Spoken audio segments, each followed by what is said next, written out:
శ్రీ మాత్రే నమః. అందరూ బాగున్నారండి? నేనైతే చాలా బాగున్నాను. ఈ రోజు వీడియోలో నేను మా ఇంట్లో మొన్న గురువారం రోజున గంగానమ్మకి చెద్దేపారం పెట్టుకున్నానండి. ఆ తల్లికి చల్లగా మనల్ని చూడాలని చెప్పి మనం వీలు కుదిరినప్పుడల్లా గంగానమ్మకి నైవేద్యం పెట్టుకుంటే చాలా మంచిదండి. ఆ తల్లి చల్లని చూపు మన మీద అయితే ఉంటుంది.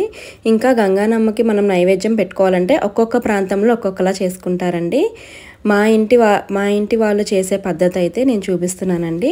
మేమైతే ముందు రోజు సాయంత్రమే అంతా ఇల్లంతా శుభ్రం చేసుకొని ఇంకా పొయ్యిలు అన్నీ శుభ్రం చేసుకోవాలండి. అన్నీ శుభ్రం చేసుకొని చక్కగా మనం వాడని గిన్నెల్లో, అంటే ఎప్పుడు నైవేద్యాలు వండుకునే గిన్నెల్లో మాత్రమే ఆ తల్లికి అన్నం వండాలండి. ఒక గిన్నెలో అన్నం వండాలి, ఒక గిన్నెలో పాలు కాచుకొని పెరుగు తోడు పెట్టాలండి. కొంతమంది పాలు పెరుగు రెండు కలిపి వేసేసి చేస్తారు, కానీ అలాగ పెట్టకూడదు అని విన్నాను. అలాగైనా పెట్టచ్చని అంటున్నారు కొంతమంది. మేమైతే ఇలాగ పెట్టాలంటండి. విడిగా పెరుగు అన్నం రెండు విడిగా చేసుకొని రాత్రంతా ఇలాగ వదిలేయాలండి. ఇంకా పొద్దున్న లేవడంతోనే ఇంకా లెగిసి మామూలుగా ఇల్లు పైన శుభ్రం చేసేసి ఇంకా ఫస్ట్ మన ఇంట్లో ఒక మూలకి ఆ తల్లిని మనం ప్రతిష్ఠించుకోవాలి. అంటే గోడకి పసుపు రాసి 3 అడ్డంగా బొట్లు పెట్టి పైన బొట్టు కింద బొట్టు పెట్టుకోవాలండి తల్లికి. ఇంకా అలాగ పెట్టి వేపాకండి, బాగా వేపాకు ఎక్కువ వేస్తే ఆ తల్లికి చాలా ఇష్టము.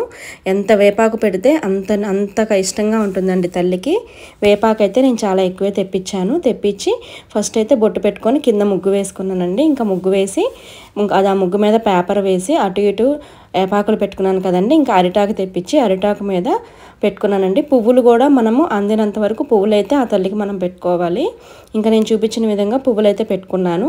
ఇంకా అరిటాకు మీద అన్నమంతా కూడా చక్కగా ఫస్ట్ అన్నమంతా వేసి చక్కగా అన్నమంతా సదినం చేసి అన్నం మధ్యలో మనం పెరుగు వేయాలండి.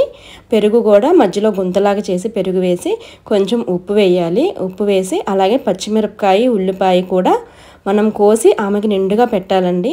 నిండుగా పెట్టుకొని ఇలాగ ధూపం వేసుకోవాలండి. ఇంకా మన ఇష్టం, మన నైవేద్యం కింద వడపప్పు చలివిడి పెట్టుకోవచ్చు, అలాగే పానకం కూడా పెట్టుకోవచ్చు. నేనైతే పానకం కలిపి పెట్టానండి. నిండు బిందె నిండా పానకం కలిపి పెట్టాను.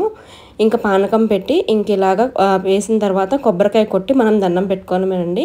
కానీ ఆ తల్లి మాత్రం నన్ను చాలా పరీక్షించిందండి. ఎప్పుడూ లేదు, నేను రాత్రి పెరుగు తోడుపెట్టిన పెరుగు మాత్రం పొద్దున్న 10 అయినా సరే పెరుగు తోడుకోలేదండి. చాలా బాధ అనిపించింది నాకు. ఇంకా మొత్తం రెడీ చేసుకొని ఇంకా తల్లి దగ్గరే కూర్చున్నాను నేను. ఇంకా ఎందుకు నీకు ఇలా జరిగింది, నాకు ఎందుకు ఇలా చేసావు, నాకు నేనేమన్నా తప్పు చేశానా తల్లి అని చెప్పి ఆ తల్లికే దండం పెట్టుకున్నాను.